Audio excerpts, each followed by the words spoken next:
கண்ணும் கண்ணும் மோதிய வேளை சில நொடி நானும் சுவாசிக்கவில்லை. கடவுள் பார்த்த பக்தன் போலே கையும் காலும் ஓடவில்லை.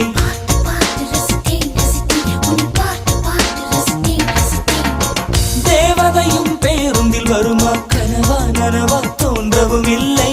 நல்ல வேளை சிறகுகள் இல்லை, நானும் அதனால் நம்பவில்லை. நெற்றி என்ற மேடையிலே ஒற்றை முடியை ஆடவிட்டாள்.